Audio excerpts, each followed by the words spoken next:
Thank you very much.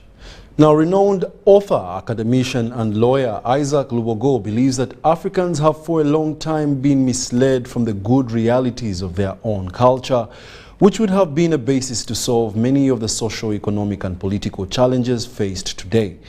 Lubogo will strike you as a contemporary philosopher whose literary works are currently being used for reference to educate law students in various mainstream universities of Uganda. I had a chance to interact with him.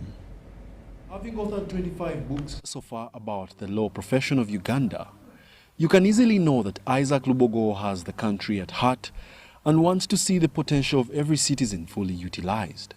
Those of you who may have some knowledge about constitutional law, we had what we call the Order in Council and then the Inception Clause. Many of the laws that we have today are grafted on a foreign law, and that law is not our law. Our law was negated, was suffocated, and was thrown into the dumps. So my argument in terms of legal realism, trying to make an emphasis in terms of encouraging Africans to go back to ourselves, to understand ourselves. Because when we go back and understand ourselves, then we shall have cultures and norms that actually thrive out of our traditions. This would help us to rediscover ourselves. Most of the nations, by the way, that have actually made a mark on this country or in this world today, have been nations that have actually grafted on their own ideals. Take an example of China.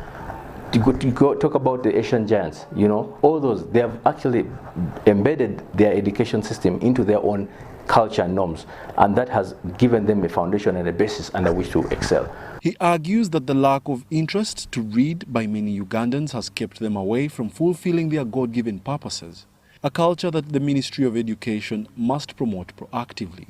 The culture of Africans is that we don't want to read, and that's the problem with us. And yet, if we only put our minds to reading, we would be able to discover many things. You see, necessity is the mother of all inventions. All these so-called countries that we pride on and want to imitate have resonated from a culture of reading and discovery. Innovation is the mother of invention, like they say.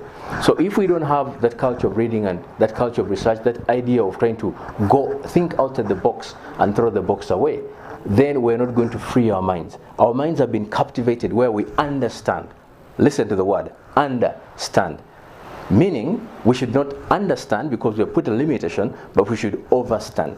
Some of the successful books he has authored include Ubuntu Bulamu and the Law, Freedom Through the Law, Intelligent Design. He also republished his father's book titled History of Busoga. We have other books, for example, like the law of forensics. Listen, we have got so many issues that have happened in this country where people have been shot without answers. Motorbike people come, they shoot generals, they go, and the only best thing we do is to go to England and get Scotland land, and we never resolve these puzzles. How about if we go back to understand what DNA is about? How about if we go back and understand how we can resolve these puzzles in terms of forensic law? This is a must-read for the generation that are happening today. We have other books, for example, cryptology, the law of cryptology, in terms of cryptocurrencies, I mean Bitcoins and Ethereum. These are things that are happening today in the world. We have other incredible books, for example, like media law. And for some of you who are journalists, for example, media law and journalism. Perhaps it's time to understand how to protect the rights of journalists rather than simply beating them up when they come to, to exercise their mandate. Lubogo is part of a think tank society of lawyers who exercise their intellectual acumen in a bid to harness the potential of young Ugandans. Shockingly, Lubogo's books are all free of charge, and digital copies can be found on his website, lubogo.org. He says it is his way of giving back to Uganda. Wadulo Makano, UBC News, in Kampala.